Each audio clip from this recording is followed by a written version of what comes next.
Bonjour, alors dans mon enregistrement précédent, j'ai oublié de mentionner, et c'est très important, que bien que euh, j'ai établi comme hypothèse que l'on vit dans l'abysse ici, je veux mentionner, basé sur mon étude de la réalité et de mon expérience et de la Bible, que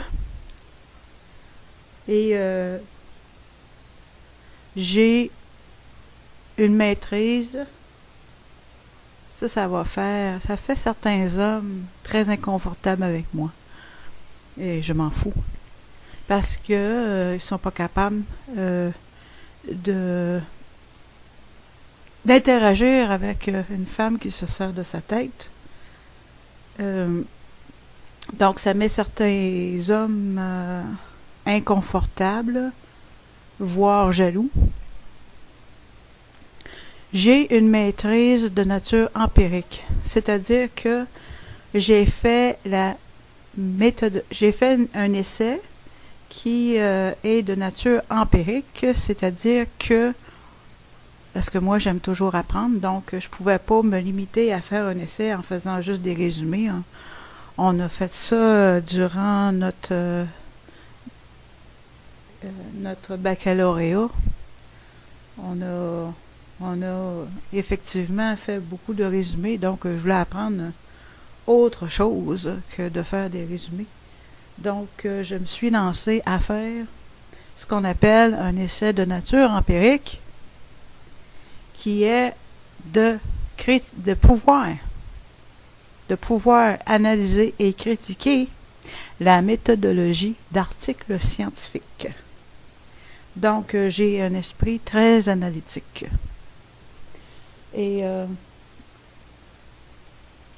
donc, effectivement, que l'on est en train de vivre dans l'abysse, c'est une hypothèse pour le moins intéressante. Et il y avait quelque chose d'autre qui me venait à l'esprit, c'est que, tu sais, quand, au début de la Genèse, lorsque le Créateur a créé la terre, il a créé le Jardin d'Éden, et il a mis nos ancêtres, Adam et Ève, qui, soit dit en passant, n'étaient pas blancs, parce qu'ils n'étaient pas européens. Les Européens sont arrivés plus tard, et dans la région où Adam et Ève étaient. Et, en tout cas, j'ai pas vérifié 100%, mais si c'est pas en Afrique, c'est très près de l'Afrique. Donc, on peut supposer que, oui, il y a aussi des recherches qui disent que Adam et Ève étaient noirs. Ça fait beaucoup de bon sens pour plusieurs raisons. Parce que, évidemment que, si, mettons, Adam et Ève auraient été blancs, créer l'humanité en ayant différents degrés de mélanine, à partir de blanc, ça aurait été un peu compliqué. Tandis qu'à partir de noir, bien, toutes les couleurs étaient possibles. Donc, il y a des scientifiques qui disent qu'Adam et Ève étaient noirs, et je crois ça. Maintenant, chose certaine, il n'était pas blanc. Lorsque, évidemment, il y a eu le péché originel, Adam et Ève ont été chassés du Jardin d'Éden, n'est-ce pas? Et le Jardin d'Éden a été gardé par des anges pour que Adam et Ève n'y reviennent pas. Et c'était le paradis terrestre, vraiment. Donc, Le Créateur, quand il a commencé la création de la terre, il en a fait un paradis terrestre. Dans le jardin d'Éden.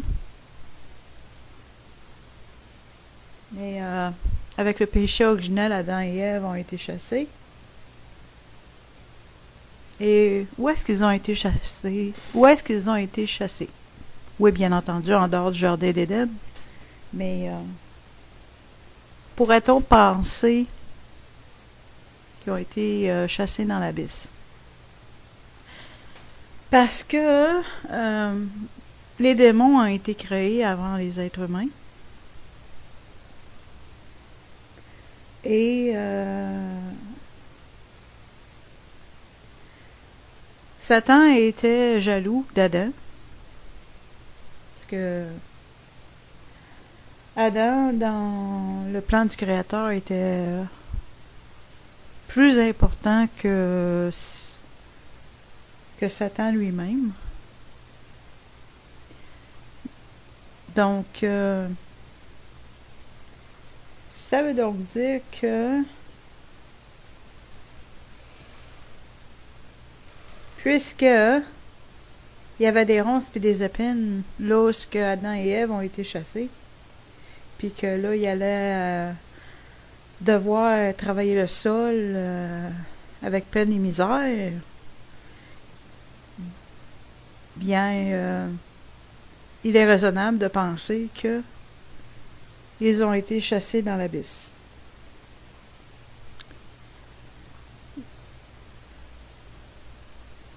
Nous, les êtres humains qui ont un cœur et une conscience, ne sont pas dans la cour arrière. Nous ne sommes pas dans la cour arrière du diable. C'est le diable qui est dans notre cour arrière. Le diable et ses démons. Mais en étant chassés du jardin d'Éden, bien, on s'est retrouvés dans l'abysse. C'est ce que je crois.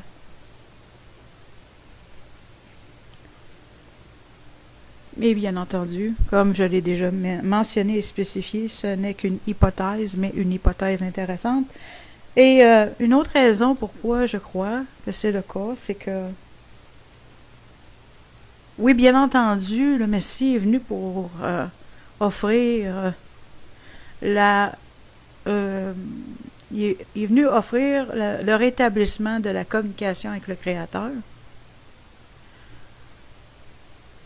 Et pour sauver l'humanité, parce que là, on était perdu, hein? On s'est ramassé dans une condition peu enviable comparativement au paradis terrestre. Et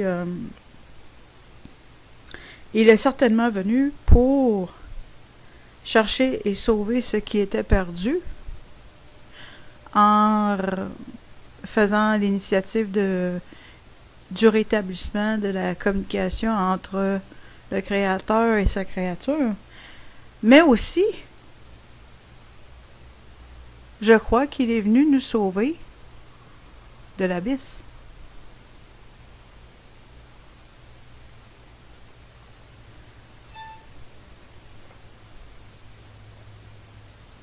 Alors, c'est une seconde raison pourquoi je crois que c'est une hypothèse très intéressante. Et je ne veux pas que tu te décourages d'entendre ça. Comme j'ai mentionné, nous avons le Saint-Esprit ou le Grand Esprit et nous avons aussi les bons anges. Fait que toute bonne personne, bonne, qui écoute son cœur et sa conscience, puis qui ont une conscience fragile, qui ont une conscience sensible au bien et au mal.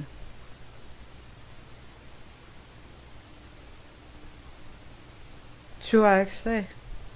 Tu as le Saint-Esprit qui est derrière toi, puis tu as les anges bons qui sont derrière toi.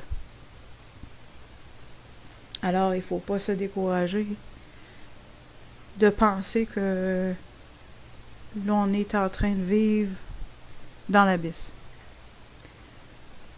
Mais compte tenu que ce sont les méchants qui dirigent ici, sous l'emprise de démons, c'est une troisième raison pourquoi que il est très possible que l'on soit en train de vivre dans l'abysse. Alors, ceci étant dit, je disais dans un enregistrement précédent que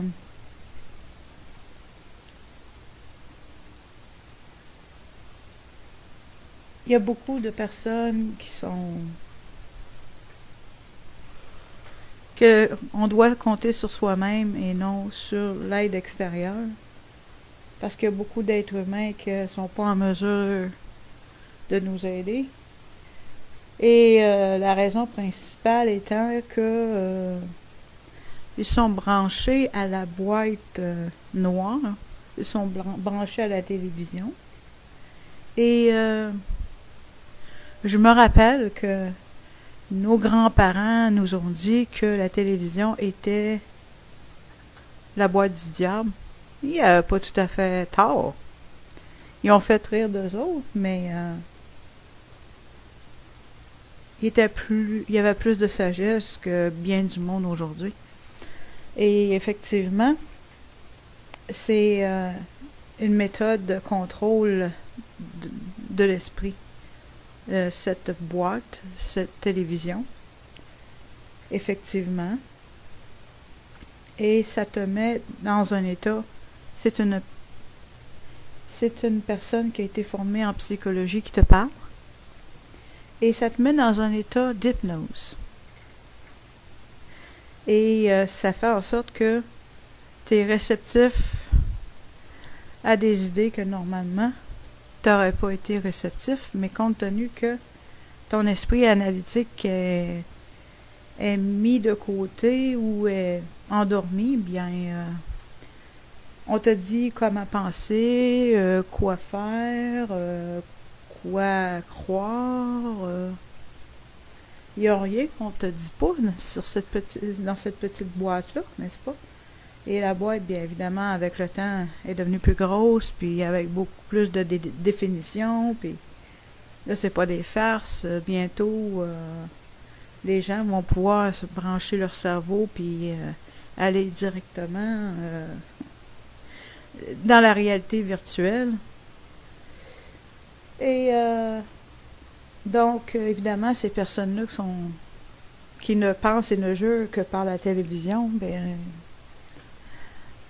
sont des zombies, sont des gens qui ne pensent pas par eux-mêmes, qui ne pensent certainement pas en dehors de la boîte.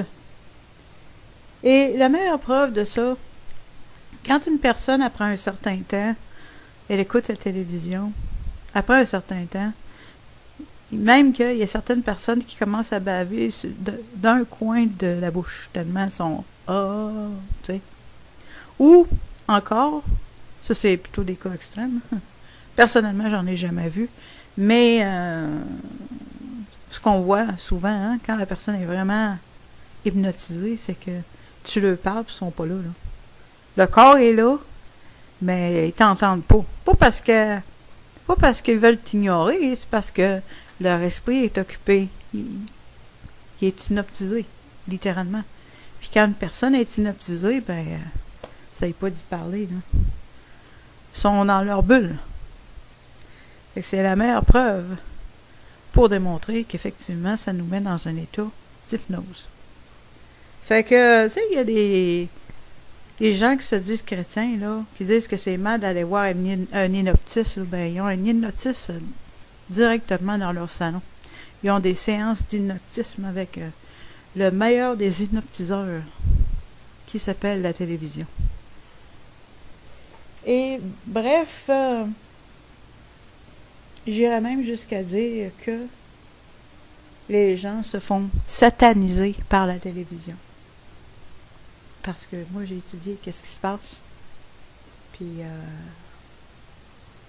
Les lucifériens, c'est ceux qui contrôlent ce qui se passe. Alors, je vais arrêter là-dessus. Voire jaloux. J'ai une maîtrise de nature empirique, c'est-à-dire que j'ai fait un essai qui est de nature empirique, c'est-à-dire que je m'en fous parce que ils sont pas capables d'interagir avec une femme qui se sert de sa tête. Donc, ça met certains hommes inconfortables. La Bible,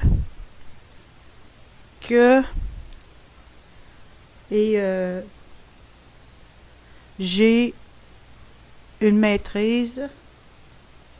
Ça fait certains hommes très inconfortables avec moi.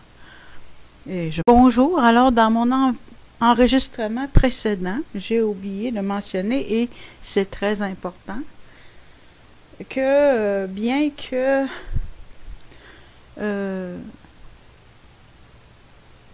j'ai établi comme hypothèse que l'on vit dans l'abysse ici, je veux mentionner, basé sur mon étude de la réalité et de mon expérience, et